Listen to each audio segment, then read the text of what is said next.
प्रत्येक क्लासेस के YouTube channel पे आप सभी का स्वागत दोस्तों। तो आज हम करने वाले भी दिशा 2020 की बुक भी। ठीक है, तो हमारा इतिहास चल रहा था अभी राजस्थान का। तो ये क्लास भी RAS PC assistant professor JN EN computer निदेशक first grade second grade third grade और वनरक्षक LDC CT प्रयोगशाला सहायक और राजस्थान पुलिस और लाइब्रेरियन के लिए होने वाली है भी। ठीक है, तो दिशा 2020 का 2026 का एडिशन आ चुका है अभी 25वां भी। ठीक है, तो न्यू एडिशन आ चुका है अभी 2026 का भी। और इसमें क्या है, बुक में 1992 से लेकर फरवरी 2026 तक जितने भी क्वेश्चन बने अभी इतिहास के, वो सभी करने वाले हैं अभी। ठीक है, तो आप चैनल पे नए चैनल को सब्सक्राइब कर देना अभी और क्लास को शेयर कर देना अभी। ठीक है, तो ये भी दिशा 2020 का 25वां एडिशन आ चुका है अभी। ठीक है, फरवरी 2026 में भी। तो आज हम करने वाले हैं चौहान वंश भी। ठीक है, तो पिछली क्लास में हमने गुर्जर प्रतिहार वंश कर लिया था अभी। ठीक है, तो आज हम करने वाले हैं चौहान वंश भी। ठीक है, तो चलिए शुरुआत करते हैं अभी चौहान वंश की। तो चौहान वंश भी। ठीक है, तो इसका पहला क्वेश्चन होने वाला है अभी, कनिष्ठ में से किस ग्रंथ में चौहानों को सूर्यवंशीय नहीं माना गया अभी? तो कौन सा ग्रंथ है अभी जो चौहानों को सूर्यवंश नहीं मानता अभी? ठीक है, तो कौन सा वंश अभी, कौन सा ग्रंथ अभी? तो गोत्रोच्चार अभी। ठीक है, गोत्रोच्चार चौहानों को सूर्यवंश नहीं मानता अभी। ठीक है, बाकी हमीर आसो हमीर महाकाव्य है और पृथ्वीराज विजय के चौहानों को सूर्यवंशीय मानते हैं अभी। ठीक है, तो व्याख्या देख लेते हैं एक बार भी। दोस्तों, आपने अभी चैनल को सब्सक्राइब नहीं किया, चैनल को सब्सक्राइब और क्लास को शेयर कर दो भी एक बार भी। ठीक है, तो व्याख्या है इसकी, चौहानों की उत्पत्ति के विभिन्न मत भी। ठीक है, तो कौन सा इतिहासकार कौन सा मानता है उत्पत्ति इनकी किन से हुई है भी? तो ब्राह्मणवंशी कौन मानते भी? तो चौहानों की उत्पत्ति ब्राह्मणवंश से हुई है। ये कौन कौन मानते भी? तो डॉक्टर दशरथ शर्मा, डॉक्टर गोपीनाथ शर्मा और कायम खरासो। कायम खरासो ये वाला किस कई बार आ गया भी। तो कायम खरासो है चौहानों को ब्राह्मणवंशी मानते हैं। ठीक है, और डॉक्टर दशरथ शर्मा खुद शर्मा है तो चौहानों को ब्राह्मणवंशी मानते भी। डॉक्टर गोपीनाथ शर्मा भी क्या चौहानों को ब्राह्मणवंशी मानते भी। और DR भंडारकर है, DR भंडारकर भी क्या चौहानों को ब्राह्मणवंशी मानते भी। ठीक है, फिर चौहानों की अग्निकुंड से उत्पत्ति कौन मानते भी? चौहानों की अग्निकुंड से उत्पत्ति कौन मानता भी? तो पृथ्वीराज रासो मानते भी और नैन सिंह मानता भी और सूर्य मतलब मिश्र मानते भी। इतनों मानते भी चौहानों की उत्पत्ति है वो अग्निकुंड से हुई है भी। ठीक है, पृथ्वीराज रासो, नैन सिंह और सूर्य मतलब मिश्र। ठीक है, और कायम खरासो क्या मानते भी? चौहानों की उत्पत्ति है वो ब्राह्मण से हुई है भी। फिर अभी सूर्यवंशी, चौहानों को सूर्यवंशी कौन मानते भी? तो पृथ्वीराज विजय, हमीर महाकाव्य, हमीर रासो, सुरजन चरित्र, चौहान प्रशस्ति, बेदला शिलालेख, शिलालेख इतिहासकार गौरीशंकर हीराचंद ओझा भी ने के सूर्यवंशी मानते भी। तो सूर्यवंशी कौन कौन सी मानते भी? पृथ्वीराज विजय चौहानों को सूर्यवंशी मानते भी। हमीर महाकाव्य ग्रंथ है वो भी के चौहानों को सूर्यवंशी मानते भी। हमीर रासो भी के चौहानों को सूर्यवंशी मानता भी और इतिहासकार गौरीशंकर हीराचंद ओझा भी के चौहानों को सूर्यवंशी मानते भी। ठीक है, फिर अभी चौहानों को इंद्र के वंशज को मानता भी। ठीक है, चौहान अभी चौहानों को इंद्र इंद्र के वंशज को मानता भी। तो रायपाल का सेवाड़ी विलेख है वो क्या चौहानों को इंद्र के वंशज मानता है भी। फिर है भी विदेशी मत, तो विदेशी कौन मानते भी चौहानों को? सक्सेथियन मानते भी चौहानों को विदेशी अभी। तो कर्नल जेम्स टोड की अभी, कर्नल जेम्स टोड हो गया, VA सिम्थ हो गया भी और विलियम क्रुक हो गया, ये सभी के चौहानों को विदेशी मानते भी। ठीक है, फिर अभी चंद्रवंशी मत कौन है अभी? तो हाँसी का शिलालेख और अचलेश्वर मंदिर का शिलालेख है चौहानों को चंद्रवंशी मानते भी।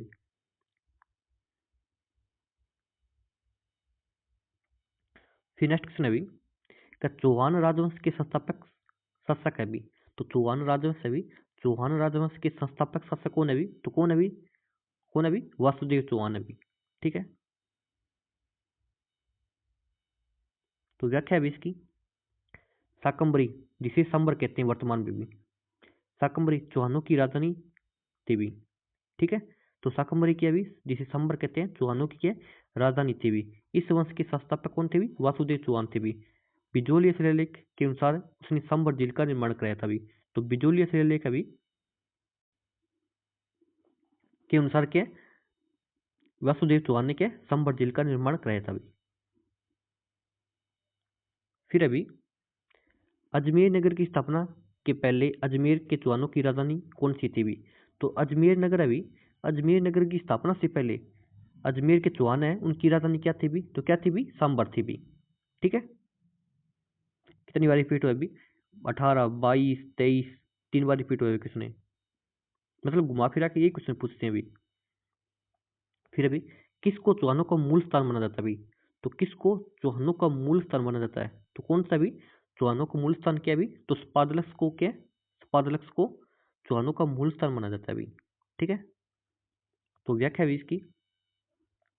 सहमान जिसे चौहान भी कहते भी जंगल देश बीकानेर जयपुर उत्तरी मारवाड़ का क्षेत्र भी के रहने वाले थे। उनके राज्य का प्रमुख भाग स्पातलक संबर था भी। उनकी राजधानी चित्रपुर नागौर थी भी। ठीक है, फिर अभी नेक्स्ट अभी कचंदराज की रानी रुद्राणी जो पुष्कर में प्रतिदिन 1000 दीपक जलाकर भगवान महादेव की उपासना करती थी, किस वंश से संबंधित अभी? तो किस वंश से संबंधित अभी? तो चौहान वंश से संबंधित अभी। ठीक है, शाकंभरी के चौहान वंश से संबंधित है, जो पुष्कर झील में क्या भी 1000 दीपक जलाती थी भी। ठीक है, तो व्याख्या है इसकी। शाकंभरी के चौहान शासक चंदनराज की पत्नी रुद्राणी, जिसे आत्मप्रभा या योगिनी भी कहते हैं भी, योगी क्रिया से निपुण थी भी। ऐसा माना जाता है कि वह पुष्कर झील में प्रतिदिन 1000 दीपक महादेव की उपासना में करती थी भी। ठीक है, दिल्ली के भी 1000 दीपक जलाती थी भी पुष्कर झील में। फिर अभी नेक्स्ट है अभी कि गुवक किस वंश का शासक था? तो गुवक है वो कौन से वंश का शासक था भी? तो कौन से वंश का भी? चौहान वंश का शासक था भी। ठीक है, तो व्याख्या भी इसकी। तो वासुदेव चौहान चौहानों का आदि पुरुष था भी। तो वासुदेव चौहान है, वासुदेव चौहानों को चौहानों का आदि पुरुष माना जाता है भी। ठीक है, प्रारंभ में चौहान गुर्जर प्रतिहारों के संबंध थे भी। ठीक, कई बार पूछ लिया जाता भी चौहान किसके संबंध थे भी? तो चौहान है वो गुर्जर प्रतिहारों के संबंध थे भी। ठीक है, परंतु गुवक प्रथम ने स्वतंत्र शासन स्थापित कर गुर्जरों की अधीनता अस्वीकार की। वासुदेव के वंशज चौहान शासक सामंत के वंशज दुर्लभराज का पुत्र गुवक प्रथम ने चौहानों के आराध्य देव हर्षनाथ मंदिर हर्षनाथ की पहाड़ी सिक्कर पर भी का निर्माण कराया था भी। तो गुवक है, गुवक प्रथम ने क्या भी हर्षनाथ मंदिर का निर्माण कराया था भी। ठीक है,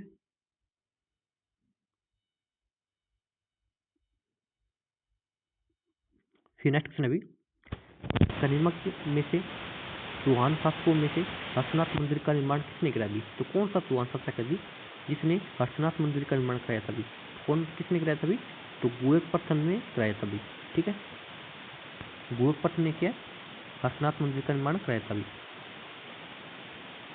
फिर अभी नेक्स्ट क्वेश्चन अभी कज्यानक रचित पृथ्वीराज विजय ने एक शासक की प्रशंसा में लिखा है कि उसने पुष्कर पर आक्रमण करने वाले 700 चालुक्यों को मार गिराया। जिनमें से उस शासक का नाम बताइए भी। तो जनक है, जनक ने पृथ्वीराज विजय की रचना की थी भी। जनक ने बताया भी कि पुष्कर पर आक्रमण करने वाले 700 चालुक्यों को किसने मार गिराया था भी? तो कौन सा तुम्हारा शासक था भी जिसने 700 चालुक्यों को मार गिराया था भी? तो कौन है भी? पृथ्वीराज प्रथम है भी। ठीक है, तो पृथ्वीराज प्रथम ने क्या 700 चालुक्यों को मार गिराया था, जो कि पुष्कर पर आक्रमण करने के लिए आए थे भी। तो व्याख्या भी इसकी पृथ्वीराज विजय में गोविंद तृतीय को वेरी भट्ट चतुर सारक की उपाधि दी गई थी। तो पृथ्वीराज विजय में के गोविंद तृतीय के वेरी भट्ट की उपाधि दी गई है भी। इसी ग्रंथ के 5वें खंड में बताया गया है कि पृथ्वीराज प्रथम ने 1105 ईस्वी में 700 चालुक्य को मार डाला। तो पुष्कर में ब्राह्मणों को लूटने आए थे भी। ठीक है, तो पुष्कर में के ब्राह्मणों को लूटने आए थे 700 चालुक्य, जिसको पृथ्वीराज प्रथम ने के मार गिराया था भी। फिर नेक्स्ट अभी अजमेर का संस्थापक था भी। अजमेर की स्थापना किसने की थी भी? तो किसने की थी? अजय राज ने की थी भी। ठीक है, 1113 में।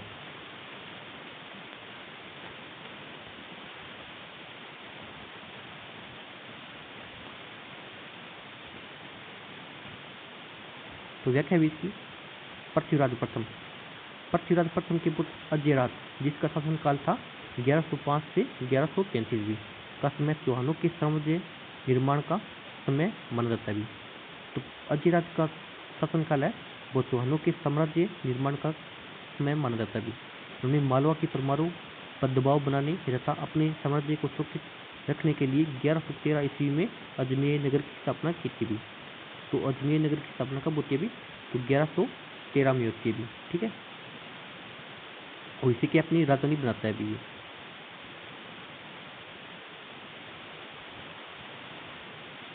इन्होंने जैन धर्म को संरक्षण दिया और पृथ्वीराज प्रथम के अनुसार अजयराज ने गर्जन मतंगा गजनी के मलेच सुल्तान को पराजित किया भी। तो गर्जन मतंगा भी गजनी का शासक है, उसको भी के पराजित करते भी। अजयराज ने श्री अजय देव नाम से चांदी और तांबे के सिक्के चलाए थे। अजयराज ने के अजय देव चांदी और तांबे के सिक्के भी चलाते हैं जी। उसकी कुछ मुद्राओं पर उसकी रानी सोमलवती या सोमलेखा का नाम अंकित मिलता है भी, ठीक है। तो अजयराज ने के चांदी और तांबे के सिक्के चलाए थे भी, ठीक है। उसकी कुछ मुद्राओं पर के सोमलवती या सोमलेखा का नाम मिलता है भी। फिर अभी श्री अजयपाल चौहान संस्थापक थे भी। तो श्री अजयपाल चौहान है संस्थापक थे किसके भी? अजमेर के भी। 1113 में स्थापना करते हुए अजमेर की। फिर नेक्स्ट अभी अजमेर का पहला चौहान शासक जिसने अपने नाम पर सिक्के जारी किए तो कौन सा भी? अजयराज है, जिसके कुछ सिक्कों पर अपनी पत्नी सोमलवती या सोमलेखा के नाम अंकित मिलता है भी, ठीक है। तो अजमेर का पहला शासक अजयराज है जिसने के चांदी और तांबे के सिक्के चलाए थे भी। ये देखो चांदी और तांबे के सिक्के चलाते भी। इसके कुछ सिक्कों पर क्या अपनी रानी सोमलवती या सोमलेखा का नाम अंकित मिलता है भी।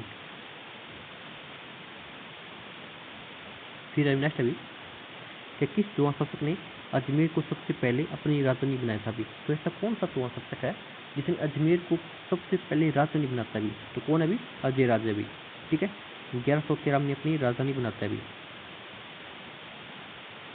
फिर अभी नेक्स्ट अभी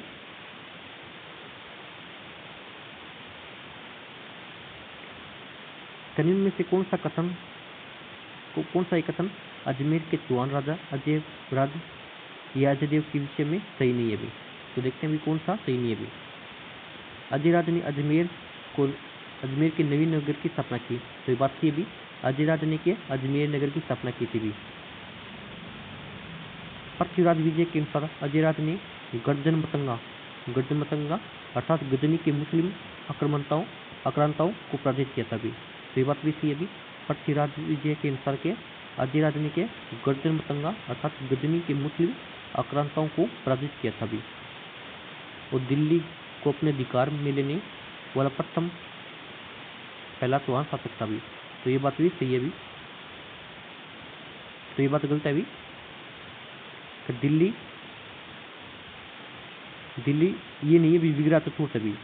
तो दिल्ली को अपने अधिकार में लेने वाला कौन है भी? विग्रह चतुर्थ भी, ठीक है। अब कुछ सिक्कों पर उसकी रानी सोमलवती का नाम उल्लेखित है भी। तो ये बात भी सही है भी। क्या कुछ सिक्कों पर उसकी रानी सोमलवती का नाम अंकित है भी। तो दिल्ली को पर अधिकार नहीं किया था भी इसने। तो 3 नंबर बात गलत हो जाएगी भी, ठीक है।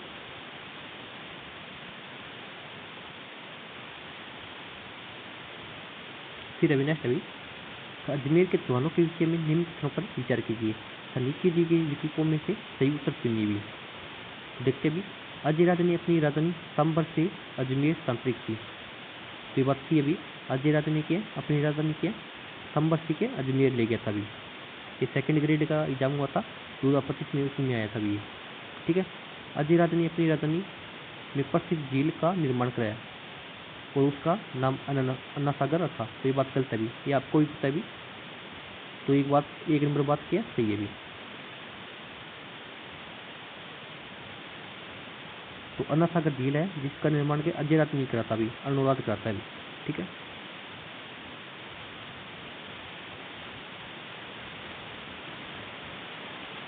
फिर अभी नेक्स्ट क्वेश्चन अभी राजस्थान के किस चौहान शासक को जनक द्वारा अपने पृथ्वीराज विजय ग्रंथ में पृथ्वी को चांदी की मुद्राओं से बढ़ने का श्रेय दिया गया भी। तो किसको दिया गया भी? तो राशन है, राशन के किस चौहान शासक को? जनक द्वारा अपने ग्रंथ में पृथ्वीराज विजय ग्रंथ में क्या पृथ्वी को चांदी की मुद्राओं से बढ़ने का श्रेय दिया गया भी। तो कौन सा चौहान शासक है अभी? तो कौन से शासक को दिया गया अभी? तो किसको दिया गया अभी? अजयराज को दिया गया अभी, अजयराज द्वितीय को दिया गया अभी। ठीक है, तो व्याख्या भी इसकी पृथ्वीराज विजय के 5वें खंड में बताया कि अजयराज द्वितीय उर्फ सलहना ने मालवा के राजा सुलहना के साथ साथ मुसलमानों को हराया। उसने दुनिया पृथ्वी को चांदी के सिक्कों से भर दिया भी। ठीक है, तो अजयराज द्वितीय के बारे में कहा गया अभी। ठीक है, पृथ्वीराज विजय ग्रंथ में किसने किया? पृथ्वी के चांदी के सिक्कों से भर दिया था।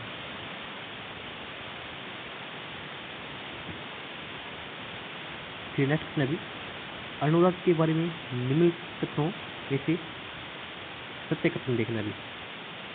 तो अनुराग के बारे में क्या सत्य कथन देखना, कौन कौन से सत्य अभी? तो अनुराग ने क्या अपने शासन अपने राज्यकाल के प्रारंभ में उसने एक गजनवी आक्रमण को खदेड़ दिया। तो ये बात थी अभी अनुराग ने क्या अपने राज्यकाल में क्या एक गजनवी आक्रमण को खदेड़ दिया था अभी। ठीक है, ये बात थी अभी। वह मालवा के नरवर्मन को पराजित करने में असफल रहा था अभी। तो ये बात गलत है अभी। फिर अभी नेक्स्ट अभी उसने चालुक्य नरेश जयसिंह सिद्धराज की पुत्री से विवाह किया अभी। तो ये बात भी सही है अभी। अनुराग ने क्या चालुक्य नरेश को ने जयसिंह सिद्धराज की पुत्री से विवाह किया था अभी। फिर अभी वह अपने पुत्र के द्वारा मारा गया अभी। तो ये बात भी सही है अभी। अनुराग के अपने पुत्र द्वारा मारा जाता है अभी। ठीक है, तो 1, 3, 4 सही है अभी। तो व्याख्या देख लेते हैं पर भी अनुराग का शासनकाल अभी 1133 से 1153 भी। ठीक है, अजयराज के बाद उनके पुत्र अनुराग ने 1133 ईस्वी में गद्दी संभाली हुई। उसने पंजाब के पूर्वी भाग और सिंध प्रांत के पश्चिमी भाग को विजित किया। चालुक्य शासक कुमारपाल से हारने पर अनुराग की प्रतिष्ठा को काफी धक्का पहुंचा भी। उसने महाराजाधिराज परमेश्वर परम भट्टारक की उपाधि धारण की। तो अनुराग ने क्या कौन कौन सी उपाधि धारण की थी? महाराजाधिराज परमेश्वर परम भट्टारक की क्या उपाधि धारण की थी। अनुराग ने तुर्क आक्रमणकारियों को पूरी तरह हराया भी। तो अनुराग ने क्या भी तुर्क आक्रमणकारियों के बुरी तरह हराया था भी। मालवा के नरवर्मन को पराजित किया। अनुराग ने क्या है मालवा के नरवर्मन को पराजित किया। और चालुक्य नरेश जयसिंह सिद्धराज ने अपनी पुत्री कांचन देवी का विवाह अनुराग से किया भी। ठीक है, तो ये बात याद रखना भी। चालुक्य नरेश को भी जयसिंह सिद्धराज है उसने की अपनी पुत्री के कांचन देवी का विवाह किया अनुराग से किया था भी। अनुराग ने इंदुमती नदी को रोककर अजमेर में अन्ना सागर झील का निर्माण कराया। तो ये बात याद रखना भी। अनुराग ने अन्ना सागर झील का निर्माण किया इंदुमती नदी को रोककर कराया था भी। ठीक है, अनुराग जम सेव होते हुए भी अन्य धर्मों के प्रति सहिष्णु था भी। उसने पुष्कर में वराह मंदिर का निर्माण कराया। तो पुष्कर में वराह मंदिर का निर्माण कौन कराता है भी? अनुराग कराता है भी।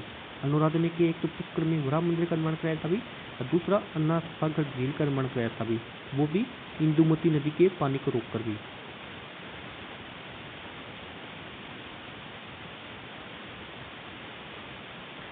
अनुराग ने के अजमेर में ग्रंथखंड के अनुयायियों के लिए भूमि दान दिया भी।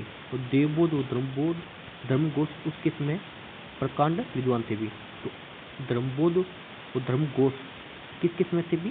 तो अनुराग के समय विद्वान थे भी, जिनको उसने सम्मानित किया भी। अनुराग के पुत्र जगदेव चौहान ने अपने पिता की हत्या कर दी थी। इसे चौहानों को पितृहंता कहते भी। ठीक है, तो 1155 ईस्वी में अजमेर के चौहान शासन पर अपना अधिकार स्थापित किया भी। ठीक है, तो अनुराग की हत्या की थी उसके पुत्र जगदेव चौहान ने की थी भी, जिसे चौहानों का पितृहंता भी कहते हैं भी।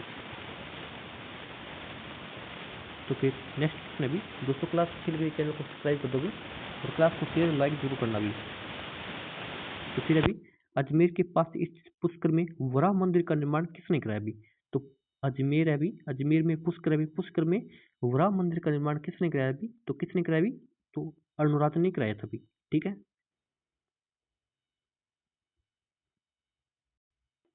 फिर अभी अजमेर के किस चौहान शासक ने शासक बनने के लिए अपने पिता की हत्या की थी भी?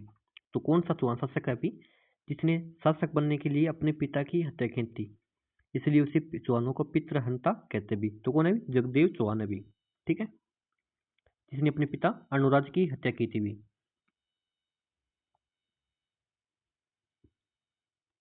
फिर अभी अनुराज के द्वारा मालवा के किस परमार शासक को परास्त कर उपरमाल का चित्र अपने राज्य में मिलाया गया?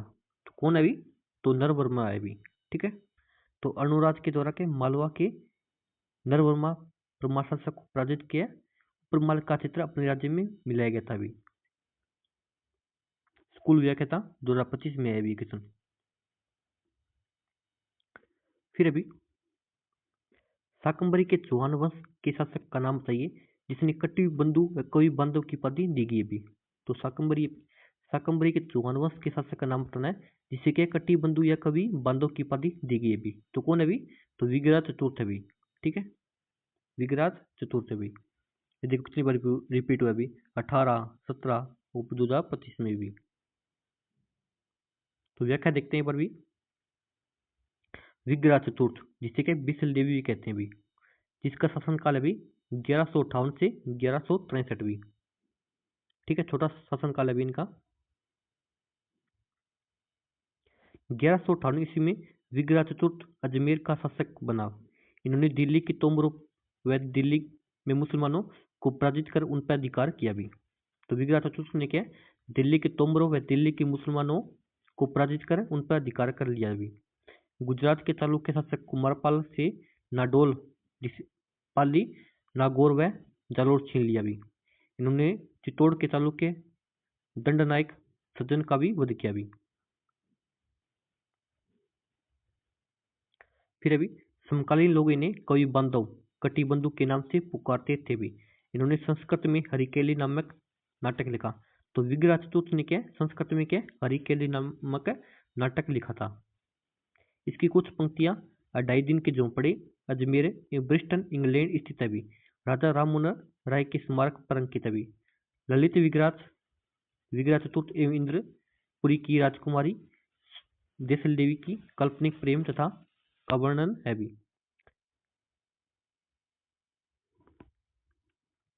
तो ललित विग्रह का लेखक सोमदेव इनका दरबारी था भी। ठीक है, तो ललित विग्रह है, ललित विग्रह का लेखक कौन है भी? सोमदेव है, जो कि विग्रह चतुर्थ का दरबारी था भी। श्रीमत्तालंबी होते हुए भी इसने क्या जैन विहार बनाए और उनके उत्सवों में भाग लिया। बिसलदेव ने धर्म गोसूरी के कहने से एकादशी के दिन पशुवध पर प्रतिबंध लगाया था भी। ठीक है, तो बिसलदेव बोल दो या विग्रह चतुर्थ बोल दो? बोल दो। ठीक है, एक ही बात अभी। तो धर्म गोसूरी है, धर्म गोसूरी के कहने पर क्या एकादशी के दिन के पशुवध पर रोक लगाया था भी। किसने? बिसलदेव ने या विग्रह चतुर्थ ने भी।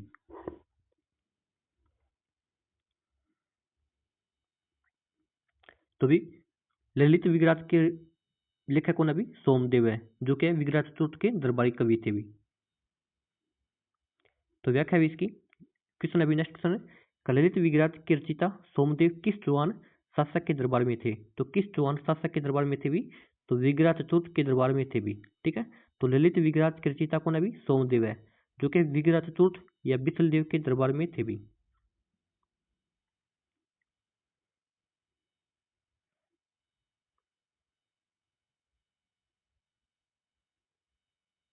फिर नेक्स्ट अभी चौहान शासकों में से किस शासक को बिसल देव के नाम से भी जाना जाता है भी? तो कौन सा चौहान शासक अभी जिससे कि बिसल देव के नाम से भी जाना जाता है भी? तो कौन है?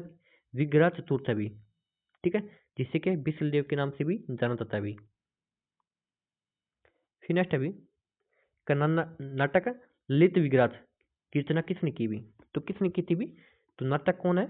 ललित विग्रह है, जिसकी रचना सोमदेव ने की थी भी। ठीक है, सोमेंद्र या सोमदेव ने की थी भी।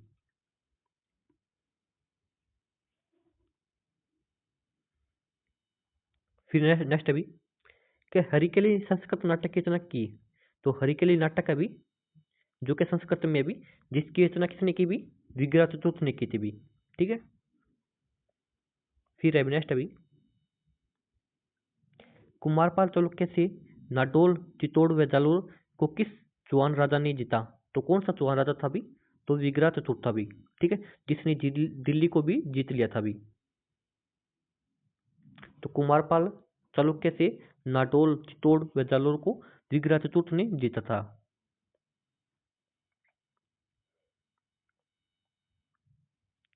फिर अभी चौहान शासक विग्रह चतुर्थ के संदर्भ में निम्न में से कौन सा कथन सत्य नहीं है?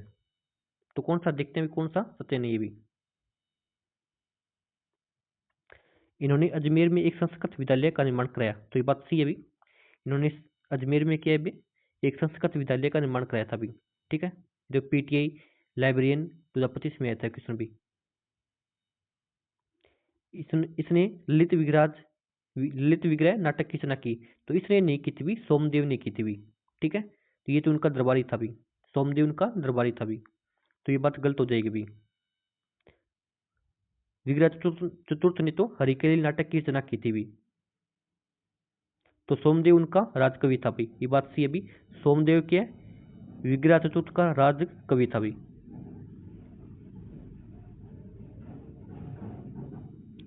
फिर अभी कि इन्होंने दिल्ली के तोमर और चालुक्य शासकों को पराजित करके चौहान राज्य का विस्तार किया था भी, तो ये बात सही है भी। दिल्ली के तोमर और चालुक्य शासकों को पराजित करके चौहान राज्य का विस्तार किया था भी। ठीक है, तो भी 2 नंबर बात गलत है भी। ललित विग्रह विग्रह चतुर्थ की नहीं है भी, सोमदेव की है भी। फिर अभी निम्न कथनों को पढ़िए एवं नीचे दिए गए कूट की सहायता से सही विकल्प का चयन कीजिए। तो विग्रह चतुर्थ शिव मतावलंबी था भी, तो ये बात सही है भी। विग्रह चतुर्थ के शिव मतावलंबी था भी, शिव धर्म का उपासक था भी। पृथ्वीराज विजय के अनुसार विग्रह चतुर्थ ने एकादशी के दिन पशुवध पर प्रतिबंध लगाया था, तो ये बात भी सही है भी, हमने पढ़ा था भी। पृथ्वीराज विजय के अनुसार के विग्रह चतुर्थ ने क्या एकादशी के दिन पशुवध पर प्रतिबंध लगाया था भी। फिर अभी अजमेर का पराक्रमी चौहान शासक जिसने दिल्ली के तोमरों पर विजय प्राप्त कर उसे अपने साम्राज्य में शामिल कर लिया, तो वह कौन था भी? तो अजमेर का पराक्रमी शासक कौन था भी, जिसने दिल्ली के तोमरों पर विजय प्राप्त करके अपने साम्राज्य में शामिल कर लिया था? तो कौन था भी? तो विग्रह चतुर्थ था भी। ठीक है, फिर अभी का विख्यात स्मारक अढ़ाई दिन का झोंपड़ा या तत्कालीन संस्कृत महाविद्यालय का निर्माण किसके द्वारा किया गया? तो किसके द्वारा किया गया था भी? तो भी विग्रह चतुर्थ या बिसलदेव द्वारा किया गया था भी। ठीक है दोस्तों, आपने अभी तक चैनल को सब्सक्राइब नहीं किया, चैनल को सब्सक्राइब कर दो भी, और क्लास को शेयर और लाइक नहीं किया भी, तो शेयर और लाइक जो भी कर दो भी जल्दी से। ठीक है, तो व्याख्या 20 की। बिसलदेव जिसे विग्रह चतुर्थ भी कहते हैं भी, तो बिसलदेव ने अजमेर में संस्कृत पाठशाला एवं मंदिर सरस्वती कंठाभरण का निर्माण कराया, जिसे तोड़कर कुतुबुद्दीन ऐबक ने अढ़ाई दिन का झोंपड़ा या मस्जिद के रूप में परिवर्तित कर दिया भी। ठीक है, कब? 1198 ईस्वी में। फिर 1864 में भारत सरकार के पुरातत्व सर्वेक्षण विभाग के निदेशक जनरल कनिगम ने अढ़ाई दिन का झोंपड़ा का सर्वेक्षण किया और इसके परिसर से काले पत्थर के वे शिलालेख ढूंढ निकाले जिनमें संस्कृत नाटक हरिकेली बिस्ल चौहान द्वारा रचित तथा ललित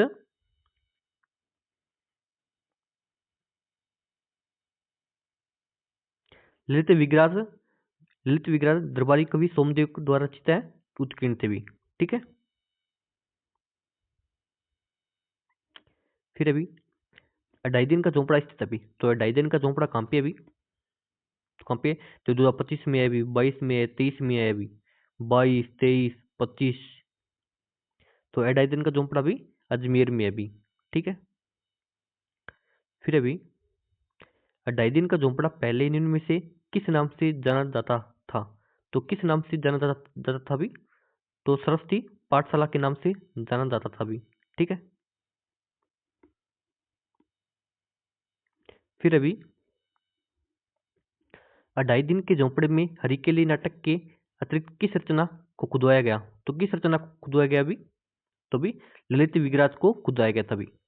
ठीक है, तो डाइजिन का झोंपड़ा भी, डाइजिन के झोंपड़े में हरिकेली नाटक के तरीका है वो ललित विग्राज को भी खुदवाया गया था भी। ठीक है, 2025 में है भी एग्रीकल्चर ऑफिसर में। फिर नेक्स्ट है भी कि किस शासक के राज्य काल में दिल्ली शिवालिक स्तंभ अभिलेख उत्कीर्ण कराया गया था? तो किस शासक है भी, किस शासक के राज्य काल में दिल्ली शिवालिक स्तंभ अभिलेख का उत्कीर्ण कराया था? तो किसके शासनकाल में भी?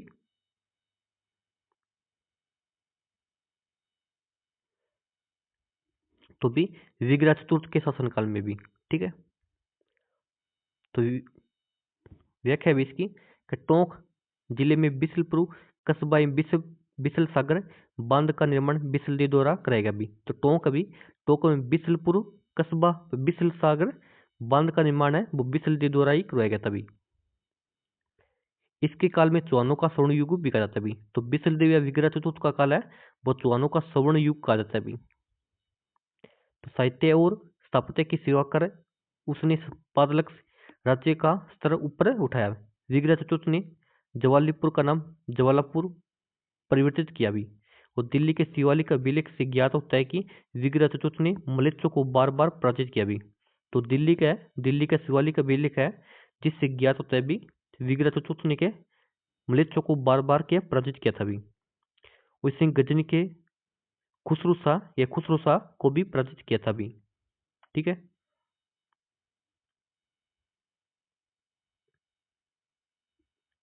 फिर अभी कि किस चौहान शासक द्वारा जवालीपुर को ज्वालापुर परिवर्तित किया गया था? तो किसके द्वारा भी? तो विग्रह चतुर्थ के द्वारा क्या जवालीपुर को ज्वालापुर में परिवर्तित किया गया था भी। ठीक है, फिर अभी नेक्स्ट अभी का शिवालिक अभिलेख के अनुसार किस चौहान शासक ने गजनी के अमीर खुसरो शाह को पराजित किया था?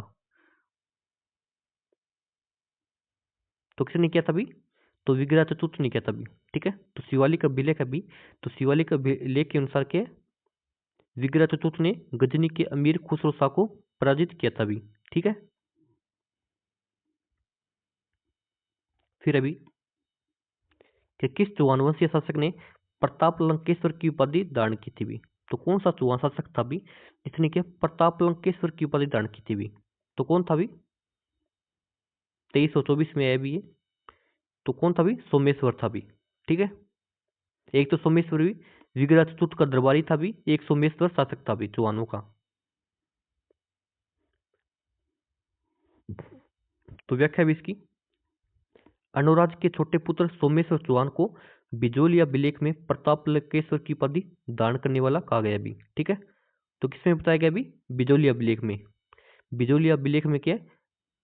सोमेश्वर चौहान को क्या है? प्रताप लंकेश्वर की उपाधि धारण करने वाला बताया गया भी। फिर नेक्स्ट अभी ट्राइन के प्रथम युद्ध के बाद पृथ्वीराज चौहान के द्वारा बठिंडा किले के इनमें से किस किलेदार को हराया गया? तो किस किलेदार को हराया गया था भी? तो भी मलिक जियाउद्दीन को हराया गया था भी। ठीक है, तो देखो 2025 में है भी 10वें महीने में एग्जाम हुआ था ना एग्रीकल्चर डेप्ट। तो ट्राइन के प्रथम युद्ध के बाद है पृथ्वीराज चौहान तृतीय ने बठिंडा के मलिक जियाउद्दीन को हराया गया था भी। तो व्याख्या है भी इसकी कि 1191 ईस्वी के ट्राइन का प्रथम युद्ध होता है भी। तो 1191 ईस्वी में मोहम्मद गोरी ने तबर ए हिंद या सरहिंद बठिंडा का किला काजी जियाउद्दीन को दे दिया। पृथ्वीराज तृतीय ने किले पर आक्रमण कर जियाउद्दीन को बंदी बना लिया एवं बाद में बड़ी धनराशि के बदले उसे रिहा किया गया था भी। ठीक है, तो जियाउद्दीन को याद रखना भी है आप। तो कौन से किलेदार को बंदी बनाया गया था भी? तो जियाउद्दीन को बंदी बनाया गया था भी। ठीक है, बाद में पैसे लेकर इसे छोड़ दिया गया था भी।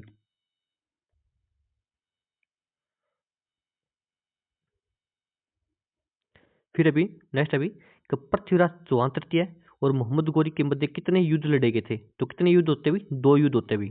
ठीक है, तो व्याख्या भी इसकी पृथ्वीराज चौहान तृतीय जिसका शासनकाल अभी 1170 से 1192 ईस्वी तक भी। ठीक है, तो पृथ्वीराज चौहान तृतीय की उपाधि कौन सी अभी? राय पिथौरा। उपाधि कौन सी भी?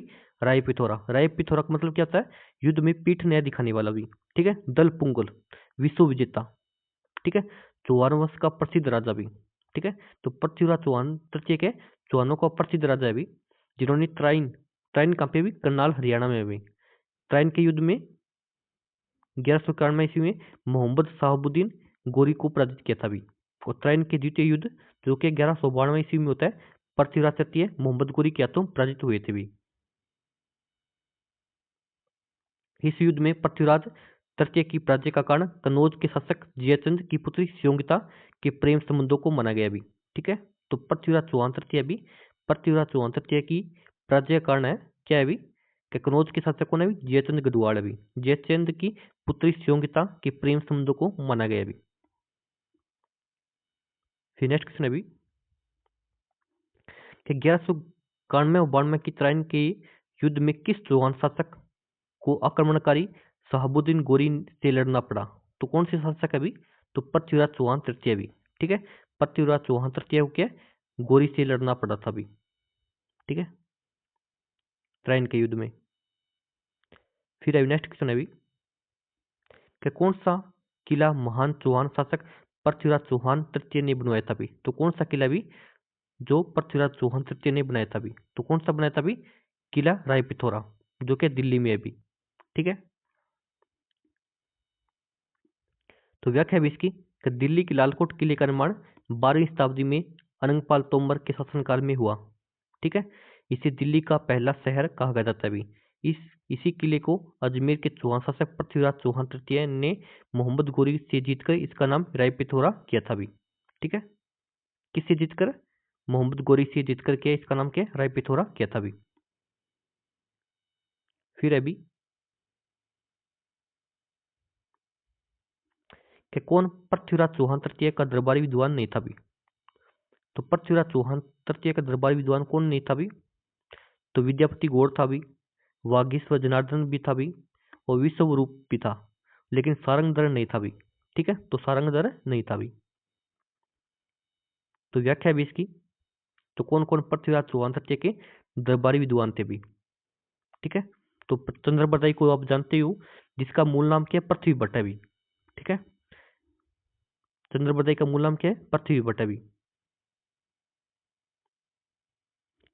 तो पृथ्वीराज चौहान तृतीय के समकालीन लेखक कौन है भी? जानक है, फिर चंद्रबरदाई है भी, फिर जनार्दन है भी, आसाधर है भी, विद्यापति गौड़ है भी, और पद्मनाथ है भी। ठीक है। और विश्व रूप है भी। ठीक है। आदि के पृथ्वीराज चौहान तृतीय के दरबारी विद्वान थे भी। फिर अभी पृथ्वीराज चौहान के दरबार में शास्त्रीय, शास्त्रार्थ और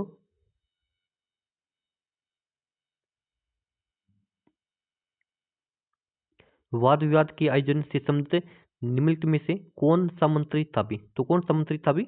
तो पद्मनाथ था भी। ठीक है। फिर नेक्स्ट क्वेश्चन है भी, क्या गौरी के आक्रमण के समय चालुक्यों को सहायता देने के विरुद्ध पृथ्वीराज चौहान तृतीय को परामर्श देने वाला मंत्री कौन था भी? तो कौन था भी? तो गौरी है भी। गौरी के आक्रमण के समय चालुक्यों को सहायता देने के विरुद्ध पृथ्वीराज तृतीय को परामर्श देने वाला मंत्री कौन था भी? कदम्बवास था भी। ठीक है। कदम्बवास मंत्री था भी। फिर नेक्स्ट है भी, अजमेर के चौहान वंश का प्रतापी अंतिम प्रतापी शासक पृथ्वीराज चौहान तृतीय हुआ, जिसका जन्म 1166 ईस्वी में हुआ था भी। 66 ईस्वी में गुजरात की तत्कालीन राजधानी अनिल पाटन में हुआ था भी। पिता सोमेश्वर की मृत्यु के समय पृथ्वीराज चौहान तृतीय की आयु मात्र 11 वर्ष थी भी। ऐसे समय में इसकी माता कपूर देवी ने संरक्षक की भूमिका निभाई। उस समय कदम दास या केमास या केम्बास उसका सुयोग्य प्रधानमंत्री था भी। ठीक है। तो प्रधानमंत्री कौन था भी उसमें? केमास या कदम दास भी। और माता कौन थी भी? कपूरी देवी थी भी। और पिता कौन थे भी? सोमेश्वर चौहान थे भी। ठीक है। और जन्म कहाँ पे होता है भी? 1166 ईस्वी में अनिल पाटन में होता है भी। ठीक है। तो कई बातें आप याद रखना भी है। और आपने अभी तक चैनल को सब्सक्राइब और क्लास को शेयर लाइक नहीं किया तो कर दो अभी जल्दी से। फिर अभी पृथ्वीराज चौहान तृतीय सभी चौहान शासकों में से सबसे प्रसिद्ध किस वर्ष की आयु में सिंहासन पर बैठे? तो कितनी उम्र में बैठे थे अभी? तो 11 वर्ष की उम्र में क्या है, वो सिंहासन पर बैठते हैं अभी। ठीक है, 11 वर्ष की आयु में। फिर अभी कि कौन सा एकमात्र ग्रंथ दावा करता है कि राजा पृथ्वीराज की मृत्यु ट्रायन के युद्ध के मैदान में हुई थी भी? तो कौन सा ग्रंथ कहता है भी कि पृथ्वीराज चौहान तृतीय की मृत्यु है वो ट्रायन के युद्ध में हुई थी? तो कौन कहता है भी? विरुद्ध विदु विध्वंस कहता है भी। ठीक है, तो विरुद्ध विधि विध्वंस कहता है पृथ्वीराज चौहान तृतीय की मृत्यु है ट्रायन के युद्ध के मैदान में हुई थी भी। ठीक है, देखो 2024 में है क्वेश्चन भी, दोबारा रिपीट हो सकता है भी 26 में। तो व्याख्या भी इसकी, लक्ष्मीधर द्वारा रचित विरुद्ध विधि विध्वंस के अनुसार ट्रायन के युद्ध में ही पृथ्वीराज चौहान तृतीय की मृत्यु हो गई थी। पृथ्वीराज प्रबंध में कहा गया है कि ट्रायन के युद्ध के बाद पृथ्वीराज को गोरी कैद कर अजमेर ले गया, जहां उनकी मौत हो गई। हमीर महाकाव्य में पृथ्वीराज को कैद करके बाद में मरवा देने तथा तबकात ए नासिरी में पकड़कर फिर मरवाया जाना उल्लिखित है अभी। ठीक है, तो अलग अलग ग्रंथ अभी अलग अलग कहते हैं अभी, इनका सभी का अलग मत है अभी इनका। फिर अभी नेक्स्ट है अभी कि पृथ्वीराज चौहान तृतीय का समकालीन चंदेल शासक कौन था अभी? तो कौन था अभी? तो कौन था अभी? परमार्दी देव था अभी। ठीक है,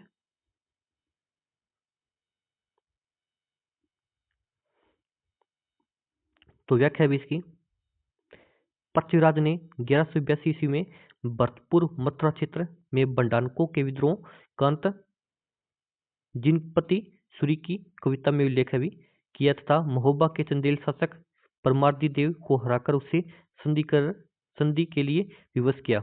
1182 ईस्वी में पृथ्वीराज चौहान तृतीय ने महोबा पर आक्रमण किया तो परमार्दी देव के दोनों वीर सेनानायक अलाउद्दीन पृथ्वीराज के विरुद्ध युद्ध में वीरता से लड़ते हुए मारे गए भी।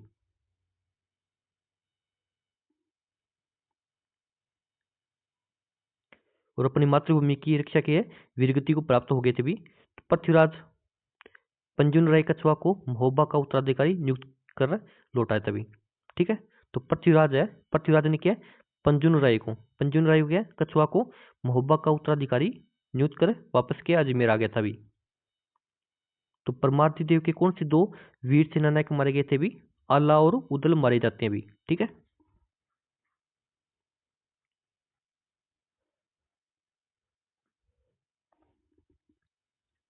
फिर अभी नेक्स्ट क्वेश्चन अभी कि बंडाणकों का पूर्णतः दमन निम्न में से किसने किया था भाई? तो बंडाणकों का पूर्णतः दमन किसने किया था भाई? तो किसने किया था भाई? पृथ्वीराज चौहान तृतीय ने किया था भाई। ठीक है,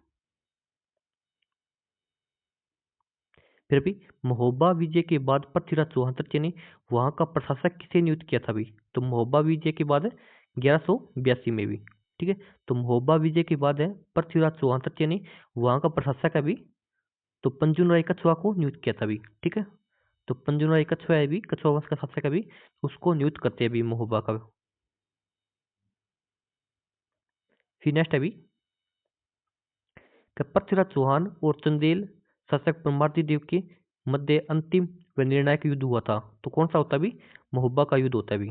ठीक है, पृथ्वीराज चौहान तृतीय और चंदेल शासक परमार्दी देव के बीच महोबा का युद्ध होता है अभी अंतिम।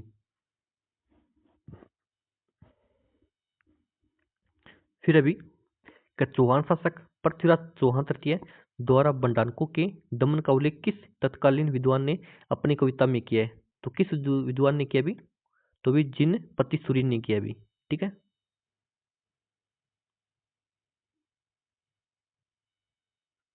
फिर अभी नेक्स्ट अभी कि पृथ्वीराज चौहान तृतीय का समकालीन चालुक्य शासक कौन था अभी? तो चालुक्य शासक कौन था अभी? भीमदेव सेकंड था अभी। ठीक है, तो पृथ्वीराज चौहान तृतीय अभी पृथ्वीराज चौहान तृतीय के समकालीन चालुक्य शासक भीमदेव सेकंड था अभी। फिर अभी सन 1184 के लगभग गुजरात के चालुक्य शासक भीमदेव द्वितीय के प्रधानमंत्री जगदेव प्रतिहार एवं पृथ्वीराज की सेना के मध्य नागौर का युद्ध हुआ, जिसके बाद दोनों में संधि हो गई। इन चौहानों की चालुक्य से लंबी शत्रुता का अंत हुआ था भी।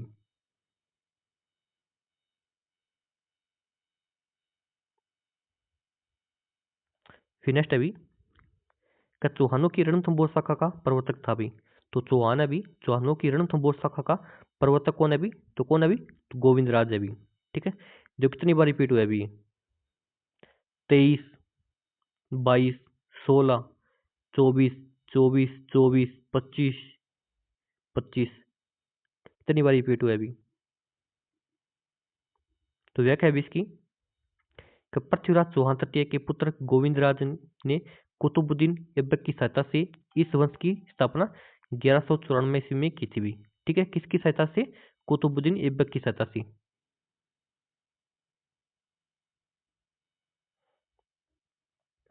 ठीक है, फिर नेक्स्ट क्वेश्चन है अभी, रणथंभौर के शासक जिन्होंने सल्तनत के विरुद्ध प्रतिरोध किया। तो रणथंभौर का कौन सा शासक है अभी जिन्होंने दिल्ली सल्तनत के विरुद्ध क्या है? प्रतिरोध किया था अभी? तो कौन है अभी? वाघभट्ट और हमीर अभी। ठीक है, जिन्होंने दिल्ली के विरुद्ध के प्रतिरोध किया था अभी। तो व्याख्या है इसकी कि वीरनारायण के समय दिल्ली सुल्तान इल्तुतमिश ने रणथंभौर पर आक्रमण किया भी। तो वीरनारायण है, वीरनारायण के समय दिल्ली के सुल्तान कौन है अभी? इल्तुतमिश। इल्तुतमिश ने के रणथंभौर पर आक्रमण किया, जिसे वीरनारायण ने सफलतापूर्वक विफल कर दिया, परंतु सुल्तान ने उसका दिल्ली में वध करवा दिया भी। इसके उत्तराधिकारी वाघभट्ट ने दिल्ली सल्तनत से अपने राज्य की रक्षा की और हमीर ने कुल 17 युद्ध लड़े, जिनमें 16 युद्धों में विजयी रहा भी। और 17वें तथा अंतिम युद्ध में वह अलाउद्दीन खिलजी की सेना से लड़ता हुआ वीरगति को प्राप्त हो गया भी। ठीक है,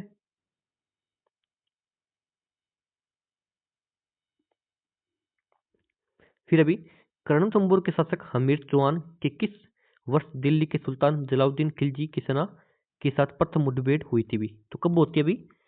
तो रणथंभौर का शासक कौन है अभी? हमीर अभी। हमीर देव चौहान की दिल्ली के सुल्तान जलाउद्दीन खिलजी के साथ प्रथम मुठभेड़ कब होती है अभी? तो 1290 में होती है अभी। ठीक है, तो व्याख्या है अभी इसकी कि जलाउद्दीन खिलजी ने 1290 ईस्वी में जाइन के दुर्ग पर आक्रमण कर दिया, जिसमें उसे सफलता मिली, परंतु गुरुदास सैनी, जिसने चौहान सेना का नेतृत्व किया, मारा गया और तुर्क सेना रणथंभौर की ओर आगे बढ़ी। गढ़ को लेने के लिए मजनीक में सेवात तथा गरकच बनाने के पश्चात भी असफलता मिलने के कारण सुल्तान सेना सहित दिल्ली लौट गया, अतः हमीर ने जाइन पर पुनः अधिकार कर लिया भी। सुल्तान ने 1292 ईस्वी में दोबारा किले को लेने का प्रयास किया। जाइन की विजय से जलालुद्दीन खिलजी ने रणथंभौर दुर्ग को घेरा डाल दिया भी। अमीर खुसरो एवं बढ़ने की तारीख ए फिरोज शाही के अनुसार दुर्ग को जीतने के जलालुद्दीन के समस्त प्रयास असफल रहे भी। तो जलालुद्दीन ने कहा, ऐसे 10 दुर्गों को मैं मुसलमान के इकबाल के बराबर भी महत्व नहीं देता भी। सुल्तान के लौटने पर हमीर ने जाइन पर पुनः अधिकार कर लिया भी। ठीक है, तो पहला आक्रमण जलालुद्दीन कब करता है? 1290 में करता है भी, और दोबारा 92 में करता है भी।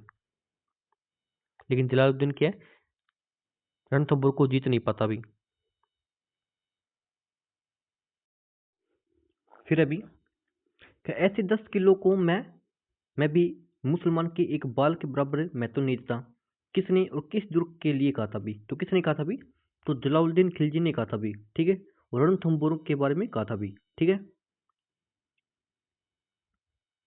फिर अभी प्रथम खिलजी सुल्तान जिसने रणथंभौर दुर्ग पर आक्रमण किया, तो कौन था भी?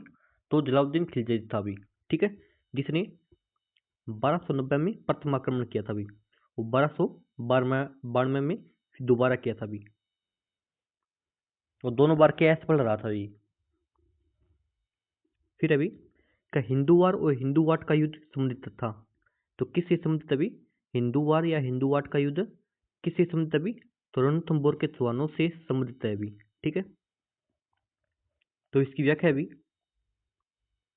दोस्तों, आपने अभी चैनल को सब्सक्राइब नहीं किया, चैनल को सब्सक्राइब कर दो भी, और क्लास को शेयर और लाइक नहीं किया, शेयर और लाइक भी कर दो एक बार भी।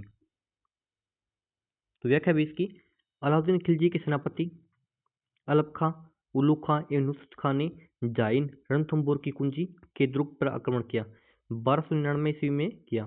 हमीरदेव कोटिजन यज्ञ के मुनिव्रत में व्यस्त थे भी, अतः इन्होंने अपने सेनापति भीम सिंह व धर्म सिंह को भेजा। बनारस नदी के किनारे चौहान सेना की विजय हुई।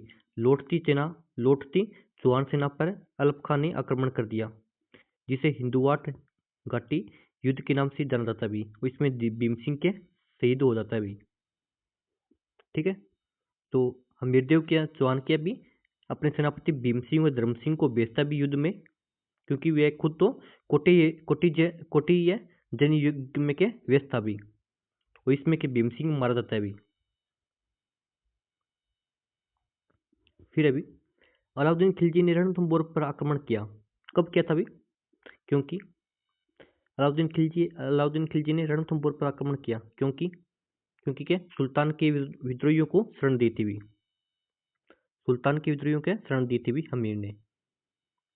तो व्याख्या भी इसकी, रणथंभौर शासक हमीर ने मंगोल विद्रोहियों मोहम्मद शाह व केहबरू को शरण देने के कारण एवं हमीर द्वारा राज कर बंद कर देने के कारण अलाउद्दीन खिलजी ने रणथंभौर पर आक्रमण किया था भी। ठीक है, फिर अभी नेक्स्ट अभी का हमीर ने सुल्तान अलाउद्दीन खिलजी के किस विद्रोही सेनापति को रणथंभौर दुर्ग में शरण दी थी भी? तो किसको दी थी भी? तो मोहम्मद शाह व केहबरू को दी थी भी। ठीक है,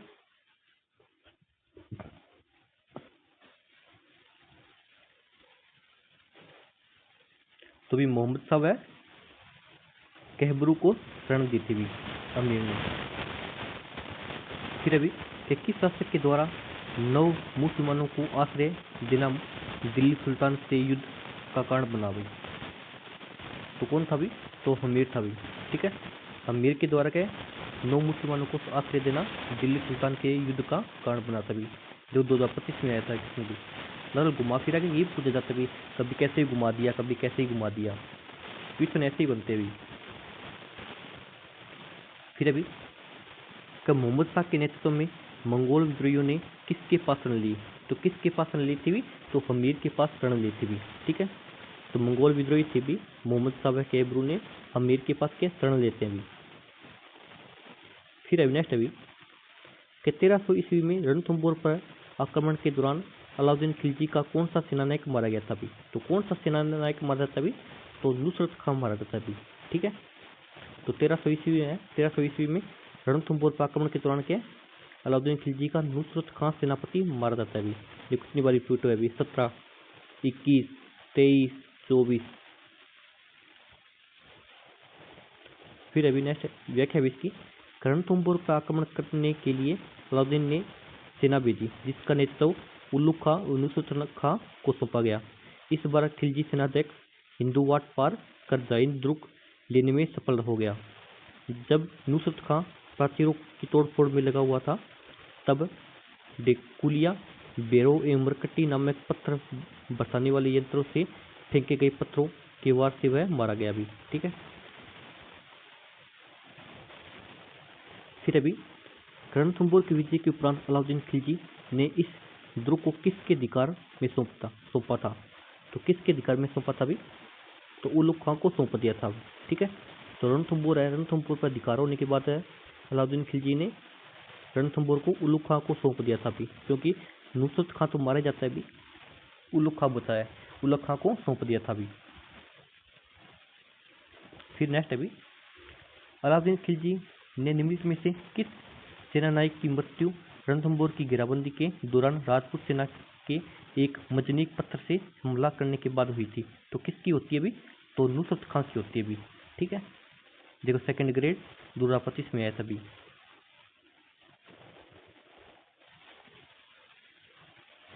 फिर अभी अलाउद्दीन के आक्रमण के समय रणथंभौर का शासक कौन था भी? तो अलाउद्दीन ने जिस टाइम आक्रमण किया था रणथंभौर है, उस समय शासक कौन था भी? तो हमीरदेव चौहान था भी। तो व्याख्या है इसकी, रणथंभौर का युद्ध, तो रणथंभौर का युद्ध कब होता है? 1301 ईस्वी में होता है। हमीर, चौहान और अलाउद्दीन खिलजी के मध्य लड़ा गया, जिसमें अलाउद्दीन खिलजी विजयी रहा।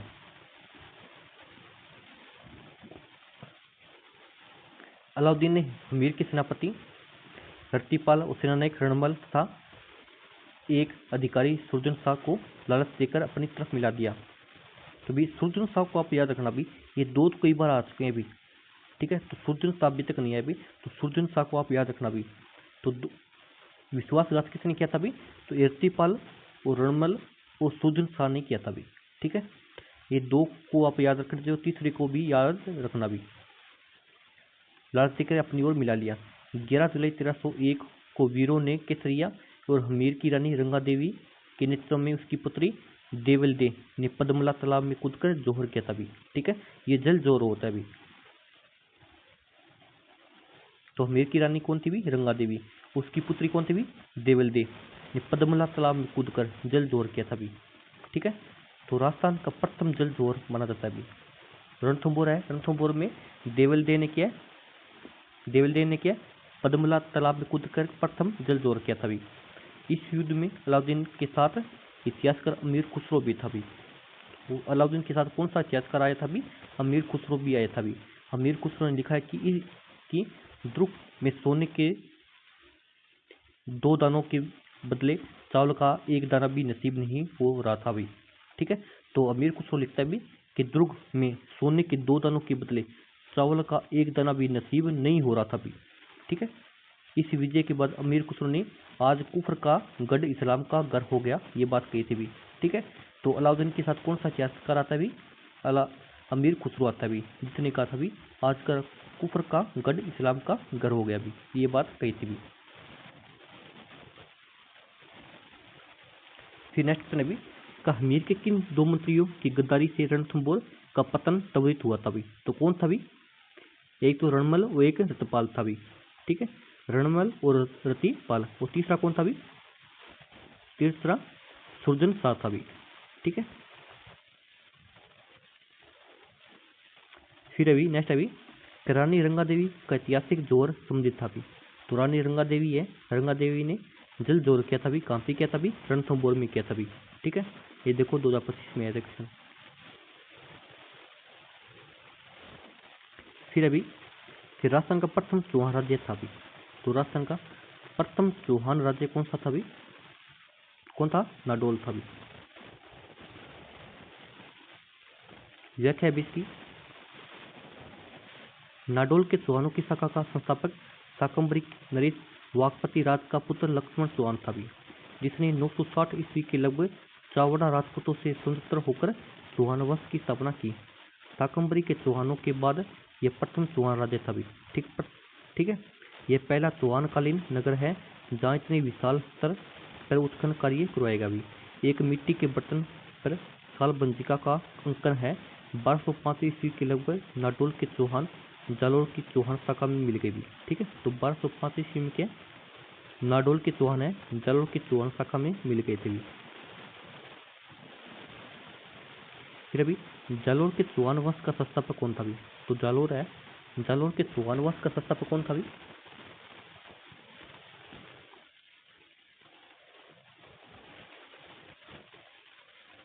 तो कौन है अभी? कीर्तिपाल है भी। ठीक है, तो कीर्तिपाल को याद रखना, ये जालोर के चौहान वंश का संस्थापक है भी।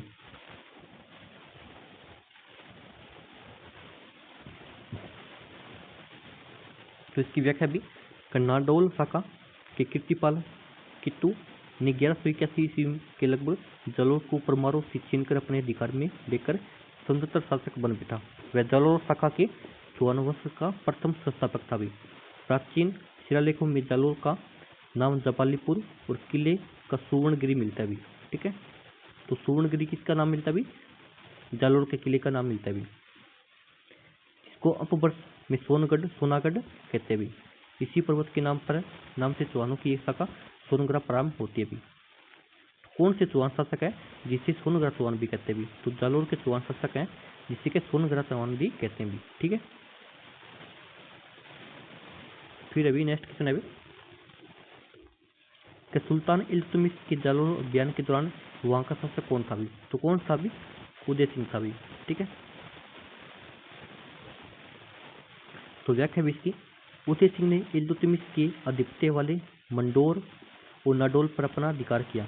तब 1228 ईस्वी में इल्तुतमिश ने जालोर पर आक्रमण किया, लेकिन अंत में दोनों के मध्य संधि हो गई थी भी। ठीक है,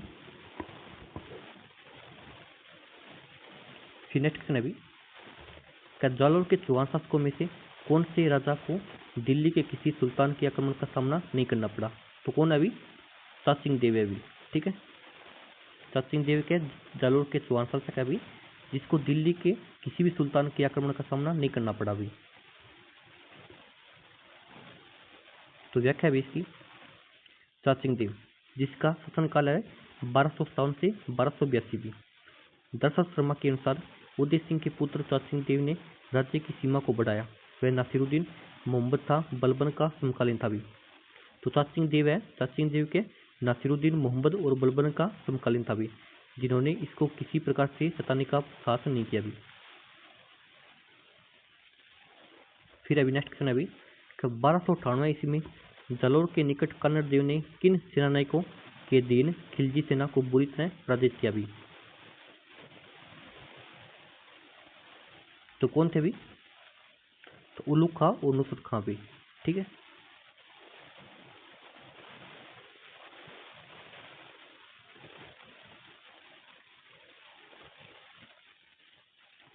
तो व्याख्या भी इसकी कि 1298 ईस्वी में सामंत सिंह के काल में उलुग खां व नुसरत खां के नेतृत्व में गुजरात अभियान के लिए जा रही अलाउद्दीन की सेना को जालोर के युवराज कन्नड़ देव ने अपना रास्ता देने से इनकार कर दिया। तब खिलजी की सेना मेवाड़ के मार्ग से निकल गई। गुजरात विजय के बाद वापस लौटते समय दोनों में दोबारा संघर्ष हुआ, जिसमें उलुग खां और नुसरत खां जानबूझकर जान बचा करके भाग गए भी, ठीक है।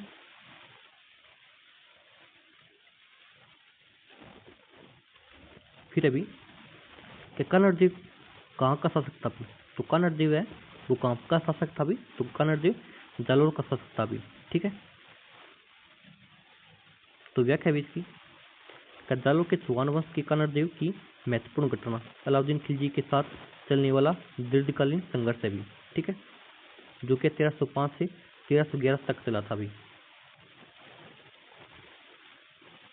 फिर नेक्स्ट क्वेश्चन अभी कि जालोर के अलाउद्दीन का समकालीन शासक कौन था अभी, तो जालोर है, जालोर के अलाउद्दीन का समकालीन शासक कौन था अभी, कौन था अभी, कन्नड़ देव था अभी, ठीक है। फिर नेक्स्ट अभी निम्नलिखित में से किस राजस्थानी ग्रंथ में अलाउद्दीन खिलजी की जालोर विजय का विवरण मिलता है अभी, तो कौन सा ग्रंथ है अभी जिसमें अलाउद्दीन खिलजी की जालोर विजय का विवरण मिलता है अभी, तो कौन अभी, कन्नड़ देव प्रबंध अभी, जिसमें के अलाउद्दीन की जालोर विजय का विवरण मिलता है अभी। तो व्याख्या है अभी इसकी, पद्मनाभ नामी द्वारा लिखित कन्नड़ देव प्रबंध में जालोर के चौहान कन्नड़ देव एवं वीरमदेव तथा अलाउद्दीन की मध्य संघर्ष, वीरमदेव एवं अलाउद्दीन की पुत्री फिरोजा का प्रेम प्रसंग है भी, ठीक है। कन्नड़ देव प्रबंध के अनुसार दिल्ली शिविर पर हमले के नेतृत्व कन्नड़ देव के मंत्री जेता देवड़ा ने किया था भी, ठीक है। तो कन्नड़ देव प्रबंध के अनुसार है दिल्ली शिविर पर हमले का नेतृत्व कन्नड़ देव प्रबंध के मंत्री कौन है, जेता देवड़ा ने किया था भी।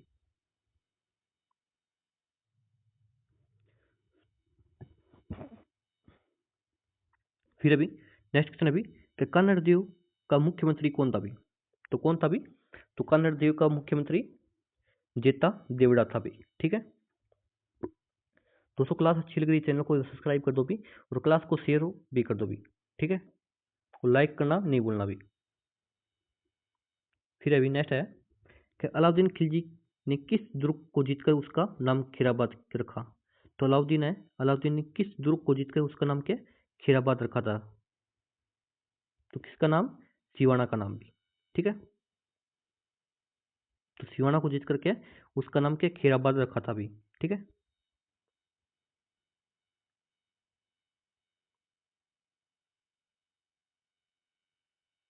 तो व्याख्या है भी इसकी, अलाउद्दीन खिलजी का प्रथम जालोर अभियान 1308 में होता है भी, ठीक है।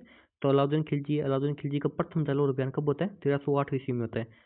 सिवाना दुर्ग का पतन अलाउद्दीन ने 2 जुलाई 1308 ईस्वी में एक सेना किले को फतेह करने के लिए नियुक्त कर दी भी। सुल्तान ने इस विजय के बाद सिवाना दुर्ग का अधिकार कमालुद्दीन गुरु को सौंपा।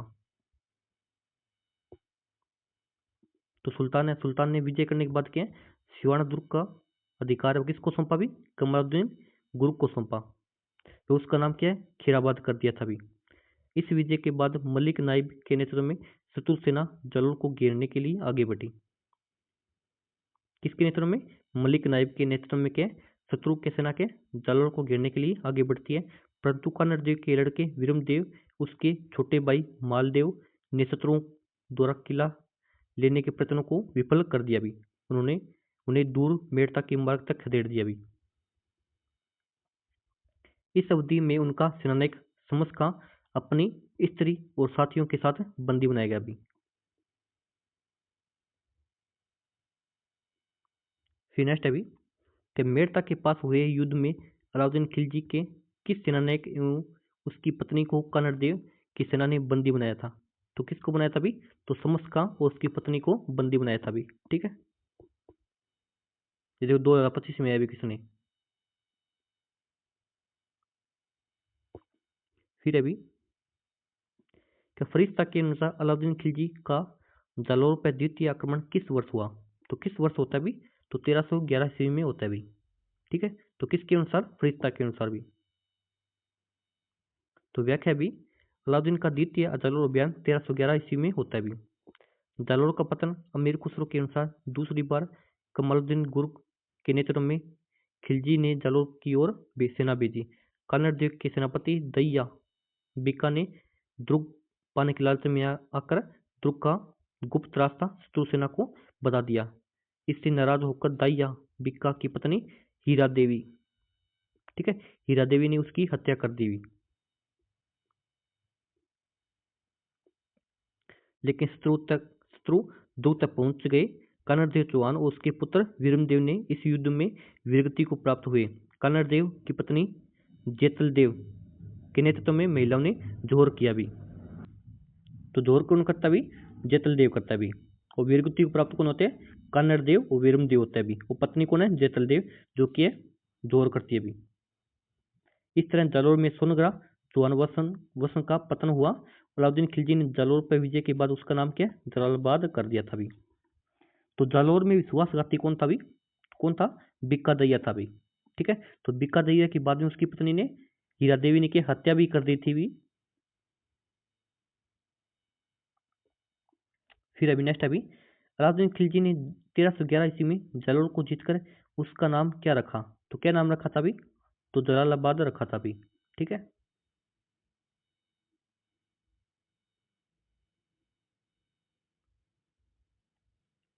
फिर अभी अलाउद्दीन खिलजी ने जालौर के किस राजपूत वंश का अंत कर दिया? तो अलाउद्दीन खिलजी ने जालौर के किस राजपूत वंश का अंत कर दिया था भी? तो जालौर में कौन सा वंश था भी? जालौर के सोनग्रा चौहान थे भी। ठीक है, जिसका अंत क्या अलाउद्दीन खिलजी ने कर दिया था भी। फिर नेक्स्ट अभी जालौर के विरुद्ध अलाउद्दीन के अभियान के संबंध में निम्न कथनों पर विचार कीजिए, सही विकल्प चुनिए भी। ठीक है, तो अलाउद्दीन खिलजी ने मलिक कमाल-उद-दीन गुरुक के नेतृत्व में एक शक्तिशाली सेना भेजी। तो ये बात सही है भी।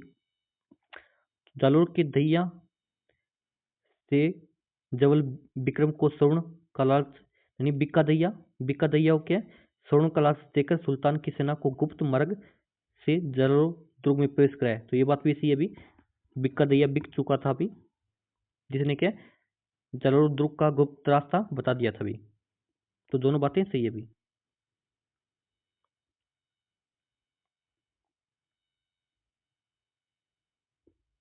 फिर अभी अलाउद्दीन खिलजी की विजयों को काल क्रमानुसार व्यवस्थित कीजिए। तो अलाउद्दीन खिलजी ने पहले रणथंभौर को विजय प्राप्त की थी भी। ठीक है, उसके बाद चित्तौड़ है भी। ठीक है, फिर सिवाना है, फिर जालौर है भी। ठीक है,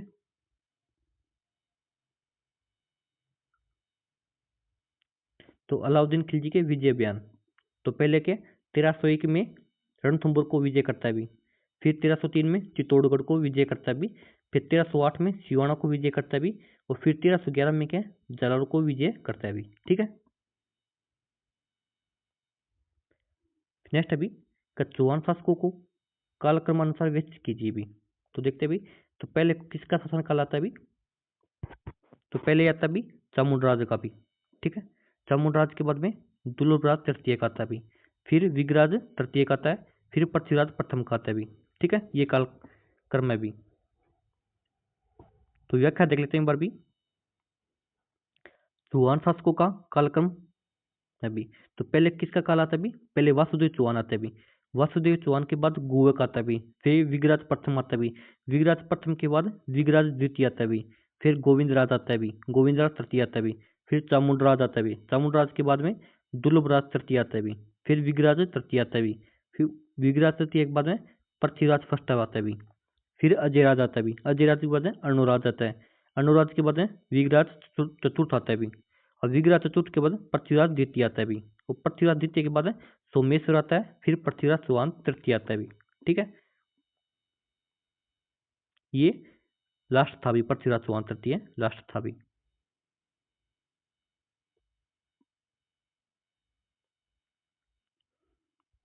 नेक्स्ट अभी चौहान राजवंश के निम्नलिखित शासकों का कालक्रम अनुसार व्यवस्थित कीजिए। तो व्यवस्थित करना भी पहले कौन सा काल आता है अभी? तो पहले कौन आता है अभी? तो पहले पृथ्वीराज प्रथम है। पृथ्वीराज के बाद में अजय राजा आता है अभी। अजय राजा के बाद है अर्णोराज आता है। अर्णोराज के बाद है विगराज चतुर्थ आता है अभी। ठीक है, फिर अभी कोटा राज्य का संस्थापक था अभी। तो कोटा राज्य का संस्थापक कौन है अभी? कौन है? माधो सिंह है अभी। ठीक है, तो व्याख्या देखते हैं एक बार भी कि राजस्थान के कानपुर तथा उद्यानों का नगर नाम से विख्यात इस औद्योगिक नगरी की स्थापना माधो सिंह ने की थी भी। अभी लेखों के अनुसार बूंदी के राजा जेत सिंह के पुत्र ने जब 1264 ईस्वी में चंबल के पूर्वी किनारे के शासक कोटिया बिल को मारकर इस भूभाग को अपने अधिकार में ले लिया, तो उन्होंने कोटिया बिल के नाम पर इस स्थान का नाम कोटा रखा था भी। ठीक है, तो कोटा का नाम है वो कोटिया बिल के नाम पर रखा गया भी। ठीक है, तो ये बात याद रखना भी। कोटा राज्य में नियुक्त मराठों का प्रथम वकील कौन था भी? तो कोटा राज्य है, कोटा राज्य में नियुक्त मराठों का प्रथम वकील कौन था भी? देखो 2025-24 में आया क्वेश्चन भी। तो कौन था भी? लालाजी वल्लाल था भी।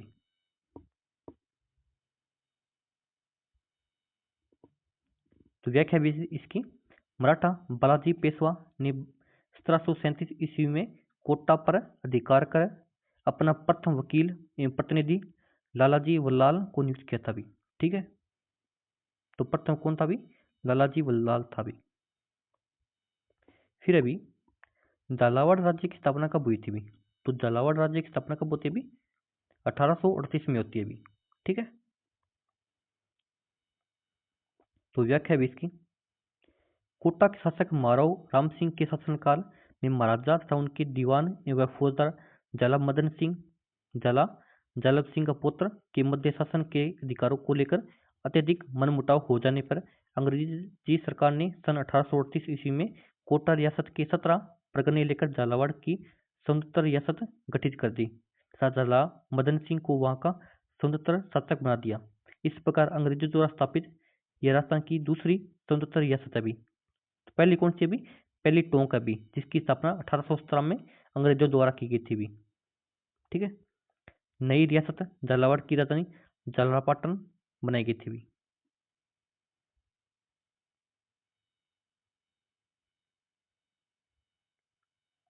फिर नेक्स्ट अभी अंग्रेजों ने मांगरोल युद्ध जो कब होता है? 1821 में होता है भी, में कोटा महाराजा के विरुद्ध किसकी सहायता की थी भी? तो किसकी सहायता की थी भी? अंग्रेजों ने मांगरोल के युद्ध में कोटा महाराजा के विरुद्ध किसकी सहायता करते हैं भी? तो झाला जालिम सिंह की करते भी। ठीक है,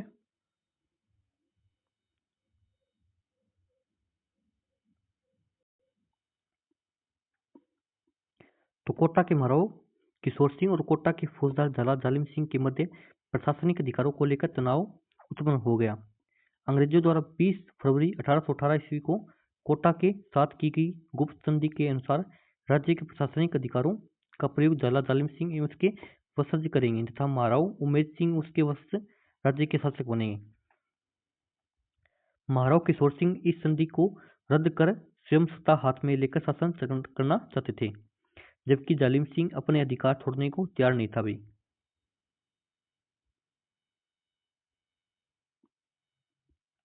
अतः अक्टूबर 1821 में महाराव किशोर सिंह और झाला जालिम सिंह के बीच बारा के पास मांगरोल युद्ध हुआ।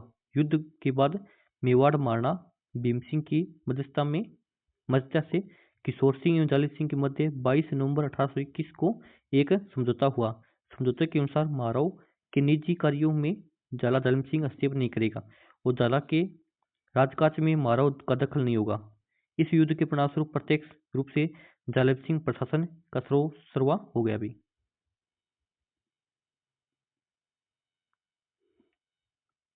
फिर अभी झाला जालिम सिंह के बारे में कौन सा कथन सही नहीं है भी, तो देखते हैं।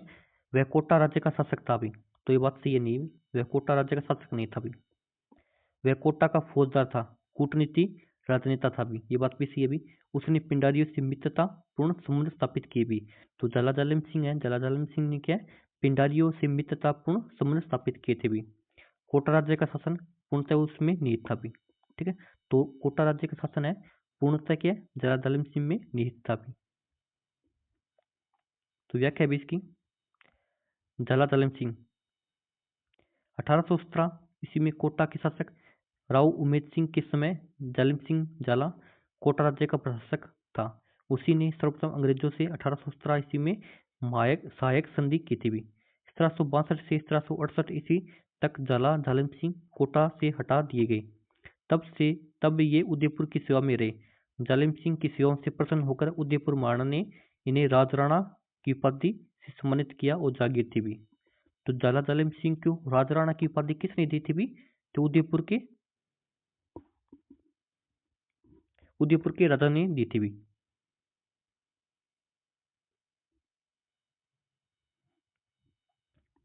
फिर अभी हुंजा नामक घोड़ा किसका था, तो हुंजा नामक घोड़ा किसका था भी, किसका था, बूंदी के उमेद सिंह का था भी, ठीक है।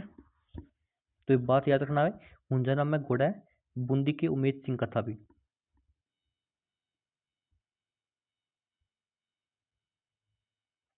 तो व्याख्या भी, राजस्थान में मराठों का सर्वप्रथम प्रवेश बूंदी में हुआ था भी, तो ये बात याद रखना भी, राजस्थान में मराठों का सर्वप्रथम प्रवेश बूंदी में हुआ था भी। जब 1734 ईस्वी में वहां के बुद्ध सिंह की कछवाई रानी आनंद कुंवरी ने अपने पुत्र उमेद सिंह के पक्ष में मराठा सरदार होलकर व राणोजी को आमंत्रित किया। उमेद सिंह को एक राजा ने हुंजा नामक इराकी घोड़ा उपहार में दिया था भी, ठीक है।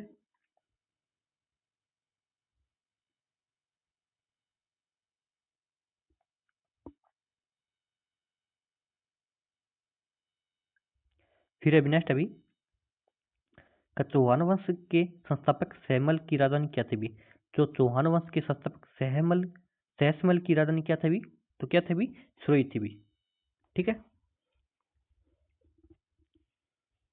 तो व्याख्या भी इसकी, सुरई में चौहानों की देवड़ा शाखा का शासन था भी, तो सुरई है, सुरई में चौहानों की कौन सी शाखा का शासन था भी, तो सुरई में देवड़ा शाखा का शासन था भी, जिसकी स्थापना 1311 ईस्वी के आसपास लुम्बा द्वारा की गई थी भी। इनकी राजधानी चंद्रावती थी भी। बाद में सहसमल ने 1425 ईस्वी में सिरोही नगर की स्थापना कर अपनी राजधानी बनाया था भी। तभी महाराणा कुंभा ने सिरोही अपने अधीन कर लिया था भी, ठीक है।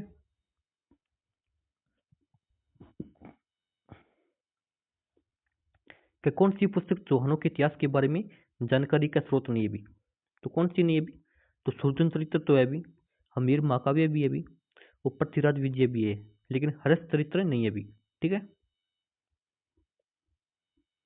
तो व्याख्या भी इसकी, पृथ्वीराज विजय, हमीर महाकाव्य, सुरजन चरित्र आदि ग्रंथों में चौहानों को सूर्यवंशी बताया गया भी, जबकि बाण भट्ट द्वारा रचित हरिश्च चरित्र में हर्षवर्धन का जीवनी चरित्र का वर्णन मिलता है भी, ठीक है। तो बाण भट्ट द्वारा रचित हरिश्च चरित्र है, हरिश्च चरित्र में क्या हर्षवर्धन का जीवन चरित्र मिलता है भी।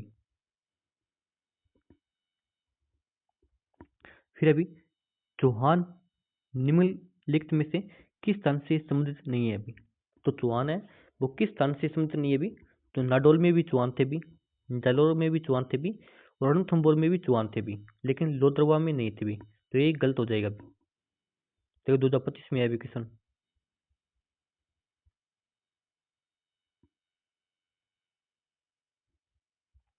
तो भी चौहान वंश की शाखाएं एक दृष्टि में है भी, तो देख लेते हैं भी। तो शाकंभरी है भी, शाकंभरी या सांबर में स्थापना किसने की थी भी, चौहान वंश की स्थापना कौन करता है भी? तो वासुदेव चौहान करता है भी। कब करता है? 551 ईस्वी में करता है भी। ठीक है। और नाडोल है, नाडोल में चौहान वंश की स्थापना कौन करता है भी? नाडोल में चौहान वंश की स्थापना 960 ईस्वी में लक्ष्मण देव चौहान करता है भी। ठीक है। फिर अभी अजमेर में चौहान वंश की स्थापना कौन करता है भी? अजिराज करता है भी। ठीक है। कब? 1113 ईस्वी में। फिर है जालोर में चौहान वंश की स्थापना कौन करता है भी? कौन करता है? कीर्तिपाल चौहान करता है भी। कब करता है? 1181 ईस्वी में करता है भी। ठीक है। फिर है रणथंभौर, रणथंभौर में चौहान वंश की स्थापना कौन करता है भी? तो गोविंद राज करता है भी। कब करता है? 1194 ईस्वी में करता है भी। और बूंदी है, बूंदी में चौहान वंश की स्थापना कौन करता है भी? तो देवी सिंह हड़ा करता है भी। कब करता है? 1241 में करता है भी। ठीक है। वो सिरोही है, सिरोही में चौहान वंश की स्थापना कौन करता है भी? तो लुम्बा चौहान करता है भी। ठीक है। राव लुम्बा चौहान 1311 ईस्वी में सिरोही में चौहान वंश की स्थापना करता है भी। ठीक है। और फिर अभी कोटा, कोटा में स्थापना कौन करता है भी? 1631 ईस्वी में माधव सिंह करता है भी। ठीक है। तो ये भी हमारा चौहान वंश खत्म हो चुका है अभी। तो आपने बेसिक चैनल को सब्सक्राइब नहीं किया, चैनल को सब्सक्राइब कर दो भी। और क्लास को शेयर और लाइक नहीं किया, शेयर और लाइक भी कर दो भी। ठीक है।